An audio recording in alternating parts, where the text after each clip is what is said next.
ও হাতের ইশারায় তার ফ্রেন্ড জাহ্নবীকে ডাকছিল, কিন্তু সেও নিজের জায়গা ছেড়ে নড়তে পারছিল না। সে কিছুই বুঝতে পারছিল না কি করা উচিত। জাহ্নবী যেখানে দাঁড়িয়েছিল সেখানেও একটা ঘূর্ণি তৈরি হয়, আর সে মাটির নিচে তলিয়ে যায়। নমিতা হাত বাড়িয়ে অনেক কষ্টে ওকে আটকানোর চেষ্টা করে, কিন্তু সেখানেও এক ঘূর্ণিঝড় তৈরি হয়, আর মুহূর্তের মধ্যে তারা দুজনেই অদৃশ্য হয়ে যায়। নমিতা আর জাহ্নবী দুজনেই কলেজ লাইফ থেকে খুব ভালো বন্ধু। একসাথে ঘুরতে যাওয়া আর খাওয়া দাওয়া করাই ছিল ওদের প্যাশন, আর সেই প্যাশনকেই তারা বেছে নেয় নিজেদের ক্যারিয়ার হিসেবে। দুজনের একটা ইউটিউব চ্যানেল ছিল, যেখানে তারা বিভিন্ন জায়গার থাকা, খাওয়া এবং কালচার নিয়ে ভিডিও বানাতো আর ইউটিউবে আপলোড করত। জাহ্নবী, আমরা আমাদের ইউটিউব চ্যানেলে গুজরাট, ওড়িশা, কাটার, কেরালা এই সবকটা জায়গা কভার করেছি। এবার কোথায় যাওয়ার ইচ্ছে তোর? ইচ্ছের কি আছে, ভাগ্য যেখানে নিয়ে যাবে সেখানেই যাব। এই হলো ইন্ডিয়ার ম্যাপ। চোখ দুটো বন্ধ কর আর হাত রাখ। যে জায়গার উপর তুই হাত রাখবি সেখানেই যাব দুজনে।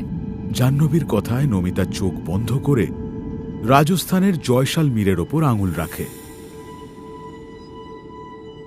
নমিতা ভীষণ এক্সাইটেড হয়ে যায় আর ভীষণ আনন্দ পায়। দুজনেই তারপরে পৌঁছে যায় রাজস্থানের জয়সালমীরে। সেখানকার থাকা, খাওয়া, কালচার সমস্ত কিছু কভার করে সন্ধেবেলায় তারা পৌঁছয় চৌপালে। সেখানে দুজন মানুষ বসেছিল। নমস্কার, কেমন আছেন আপনারা? আমরা ভালো আছি, আপনারা কেমন আছেন? আমরা আমাদের ইউটিউব চ্যানেলের জন্য এখানে এসেছি। জয়সালমেরের ব্যাপারে আপনাদের কাছ থেকে কিছু জানতে চাই। এখানকার অজানা বা বিশেষ কিছু থাকলে আমাকে বলুন না। আরে এ হলো আমাদের অদ্ভুত জায়গা। এর প্রতিটা ধূলিকণায় বৈচিত্র্য। চারিদিকে পুরনো প্রাসাদ, আর প্রত্যেক প্রাসাদের নিজস্ব গল্প। এই গল্পের শেষ নেই। ক্যামেরা হাতে নিয়ে ওদের কথা রেকর্ড করতে করতে জাহ্নবী বলে, দাদা, আমাদের এমন কোনো ঘটনা বলুন যা আজ অবধি কেউ শোনেনি। এমন কোনো ঘটনা যার ব্যাপারে আপনি সবাইকে বলতে চান। এখানে তো এক একটা পা ফেলবে আর এক একজন রাজা মহারাজার কাহিনী শুনবে, যার সম্বন্ধে এখানে অনেকেই জানে। কিন্তু এখনো রীত রানীর মহলের ঘটনা অনেকেই জানে না। রীত রানীর মহল? এই রানীর ব্যাপারে তো আগে শুনিনি।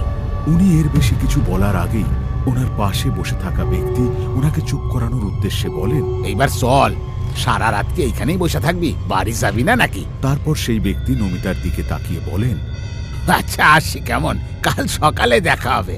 নমিতা ওনাদেরকে আটকানোর চেষ্টা করে, কিন্তু তাতেও কোনো লাভ হয় না। নমিতা জাহ্নবীর দিকে তাকিয়ে মুচকি হাসছিল। নমিতা, এবার কি করবি? কিছু একটা চলছে তোর মাথায়। এবার আবার কি? এখন আমাদের ডেস্টিনেশন রীত রানীর মহল, কিন্তু আমরা সেখানে পৌঁছবো কি করে? আগে যেমন সবাইকে জিজ্ঞেস করতে করতে যেতাম সেভাবে। কি যে বলিস না তুই! আজকের দিনে দাঁড়িয়ে গুগল ম্যাপের সাহায্যে আমরা কোথায় কোথায় পৌঁছে যাচ্ছি। মোবাইলে গুগল ম্যাপ অন কর। নমিতার কথায় জাহ্নবী নিজের মোবাইলে গুগল ম্যাপ অন করে আর তারপর রীত রানীর মহল খোঁজার চেষ্টা করে। লোকেশন অনুযায়ী সেই মহল এখান থেকে 4 কিলোমিটার দূরে ছিল। আরে, জায়গাটা এখান থেকে 4 কিলোমিটার দূরে বলছে। আশেপাশে তো কোনো ট্যাক্সিও দেখছি না। ওলা বুক করতেও সময় লাগবে। এক কাজ করি, চল কাল সকালে আসি। তাছাড়াও আমি ভীষণ ক্লান্ত। শোন, আজেবাজে কথা বলিস না। তুই যদি এখন আমার সাথে না যেতে চাস তাহলে হোটেলে যা। আমি আর যেভাবেই হোক না কেন ওই মহলে যাবই। জাহ্নবী নমিতার মাথা থেকে মহলের প্রসঙ্গ চেঞ্জ করতে বলে, শোন নমিতা, আমরা হলাম লাইফস্টাইল ব্লগার। খাওয়া দাওয়া, ফ্যাশন এইগুলোই তো আমাদের ইউটিউব চ্যানেলের ক্রাইটেরিয়া। তাই নতুন কিছু দেখানোর জন্য এতটা উতলা হোস না। এই শোন, সবসময় এত প্রফেশনালের মতো কথা বলিস না তো। এই রীত রানীর মহলের ব্যাপারে বলতে বলতে ওনারা দুজন যেভাবে থেমে গেলেন, তাই আমার মনে হচ্ছে ওই মহলে বিশেষ কিছু আছে, আর আমি সেই ব্যাপারটাই জানতে চাই। তোর আসার ইচ্ছে হলে আয়, না হলে যা। এই বলে জাহ্নবীকে ছেড়েই নমিতা এগিয়ে যায়। তারপর জাহ্নবীও অগত্যা মোবাইলে গুগল ম্যাপ অন করে নমিতার পিছন পিছন হাঁটতে থাকে।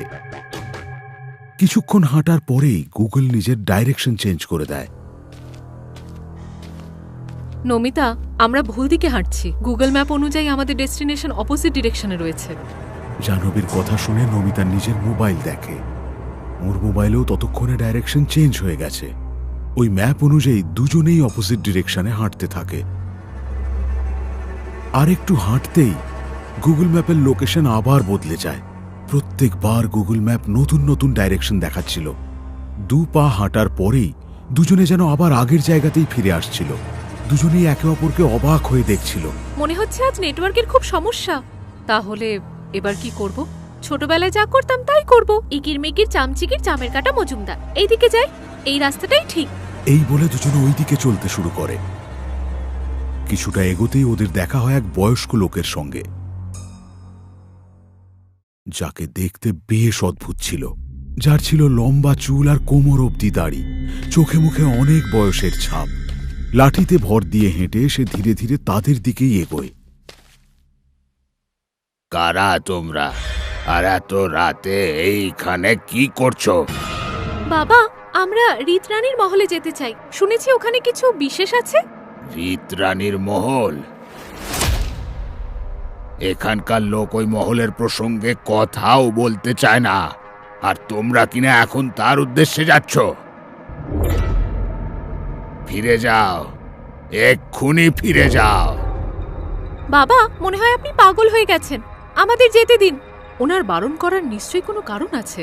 আপনি কি বলবেন বাবা যে ওখানে যেতে আমাদের কেন বারণ করছেন? রীত রানী ছিল এখানকার রাজার সব থেকে প্রিয় রানী। তার থাকার জন্য রাজা আলাদা মহল তৈরি করে। তার সব সুবিধা সেখানে ছিল, কিন্তু রীত রানীকে রাজা শারীরিক সুখ দিতে পারত না। আর সেই কারণে রীত রানী রাজার সেনাপতির দিকে আকর্ষিত হয়। একদিন রীত আর সেনাপতি একই মহলে উপস্থিত ছিল। তখনই রাজা সেখানে চলে আসে।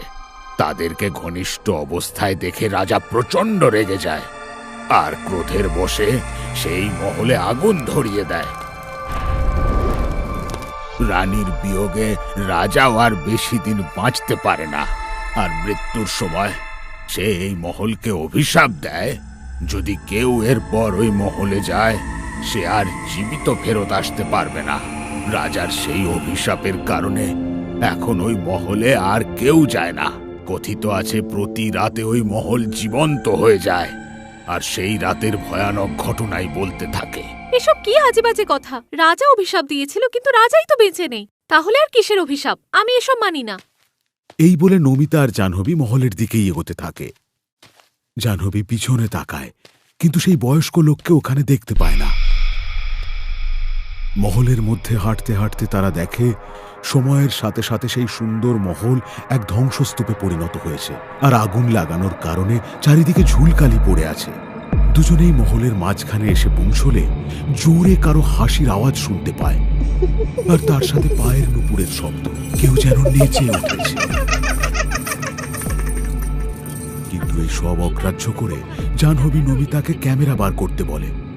জাহ্নবী ক্যামেরা অন করতেই নমিতা বলল, হাই গাইজ, আজ অবধি আমরা শুধু আপনাদের ফুড আর ফ্যাশনের ব্যাপারেই সবকিছু বলেছি, কিন্তু আজ আমরা একটা বিশেষ জায়গায় এসেছি। এই জায়গাটাকে রীত রানীর মহল বলে। এই মহলটা কিন্তু হন্টেড। আজকের রাতটা আমরা এখানেই কাটাবো। হয়তো আমরা বিশেষ কিছু রেকর্ড করতে পারবো। এবার কি কি হয় সেটা দেখতে থাকুন। যেই না জাহ্নবী ক্যামেরা বন্ধ করে, অমনি মহলের রূপ বদলে যায়। একটা ছোট্ট ঝড় ওঠে, আর দুজনেই যেন পৌঁছে যায় সেই রীত রানীর যুগে, যেখানে দাসীরা ঘুরে বেড়াচ্ছে আর রানীকে দুজনে সাজাচ্ছে। তখনই এক দাসী গিয়ে রানীকে জানায়, সেনাপতি আপনার সাথে দেখা করতে চান। ওনাকে আমার মহলে নিয়ে এসো। চন্দ্রা, আজকের রাতটা বিশেষ হওয়া উচিত। নৃত্য এবং সঙ্গীতের আয়োজন করা হোক। রানীর আদেশে অনেকক্ষণ ধরে নৃত্য আর সঙ্গীতের অনুষ্ঠান চলতে থাকে।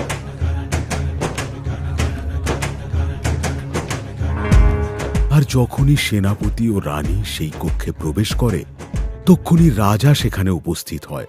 নমিতা রাজাকে দেখে অবাক হয়ে যায়, কারণ রাজা অবিকল সেই বয়স্ক মানুষটির মতো দেখতে মহলের বাইরে, যার সাথে তাদের দেখা হয়।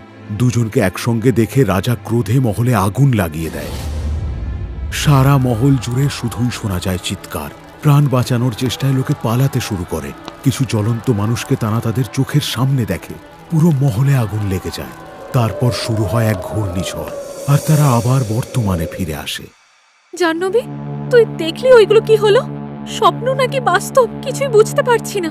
নমিতার কথায় জাহ্নবী কোনো উত্তর দেয় না, কারণ সে তখনও এক ঘোরের মধ্যে ছিল।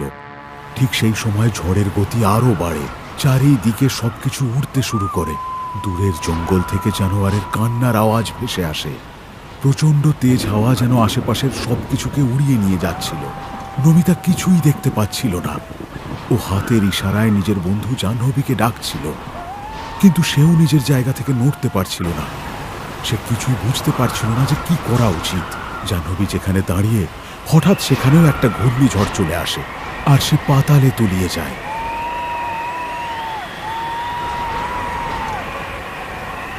নমিতা হাত বাড়িয়ে ওকে আটকানোর চেষ্টা করে, আর তক্ষুনি সেখানেও চলে আসে এক ঘূর্ণিঝড়, আর দুজনেই সেখান থেকে অদৃশ্য হয়ে যায়। তখন দূরে দাঁড়িয়ে সেই বয়স্ক হাসতে শুরু করে।